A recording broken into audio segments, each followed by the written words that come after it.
time has changed. Today, we no longer pick up our spears and go out to hunt in the nearby wilderness. Our hunt starts and ends in the local grocery store. These are easier times than the ancient ones. Instead of working our way day by day and knowing what would tomorrow bring, we can now store food for long periods of time. We don't need the killing instinct that was so vital for our ancestors and can focus on building our fruitful, accomplishing lives without having to worry about hunger and starvation. No doubt we are living in glorious times. We can get into a supermarket and buy a microwave dinner that would be ready in 2.5 minutes. We can pick up the phone and order Chinese food without lifting our weight from the couch. We can order pizza on the web without having to talk to the delivery guy. And if we are feeling adventurous, we can put on some pants and go out for a burger in the local diner. Two things we have lost since those prehistoric days when hunting our own food was so vital for our survival: the ability to cook for ourselves and our health.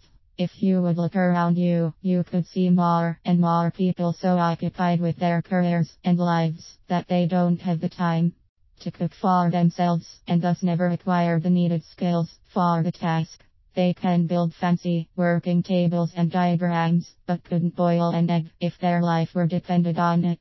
This caused many health issues. It is proven that when people are not cooking for themselves, they take less care of what they are eating and tend to live of unhealthy high cholesterol or plain junk food, repressing the thought about what they stuff into their bodies to the back of their minds. This is where cooking classes come in. In the past decades, more and more courses has opened in order to fix that long time neglected area in the modern society. This trend was much supported by popular cooking shows such as Hell's Kitchen, MasterChef and Great Chefs of the World, but grew even larger by the never-ending expansion of the blogosphere. It seems that as more cooking and food blogs are opening every day, the interest in home cooking is drawing more and more attention. This has caused an ever-growing interest in online cooking courses, blogs and websites that will teach you how to cook from square one, even if you are the type of person that could burn a toast. Today, if you are looking for a dinner idea, you will probably search the web. You could easily find every recipe you have in mind in minutes, followed by a step-by-step guide on how to cook your dish without the need to have the slightest cooking experience. If you only set your mind on it and clear a few minutes of your time, you could find easy-to-make chicken recipes or any dish you would want and start taking back the control on your life.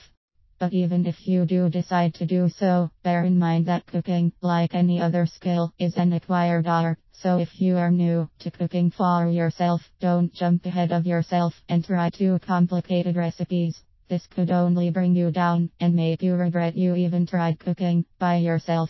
If you really want to make this move and start cooking for yourself, you should start with quick, easy to make recipes, which are suitable for beginners. There are millions of recipes out there on the web, and you could easily find the perfect ones for you as you venture your way along the starting points of home cooking. All you have to do is follow a few basic ground rules. When you search for a new recipe, try adding the word easy in the search box. It will make your life much, easier. Most of the cooking blogs and websites note the cooking time of the recipes, divided to preparation time and cooking time. As a beginner to the world of cooking, try to choose recipes with a short preparation time.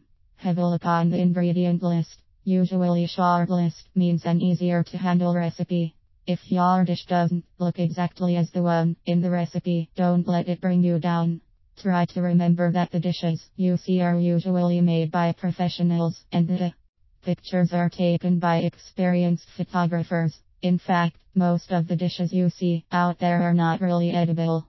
Most of the food photographers tend to add silicone and other materials to give their dishes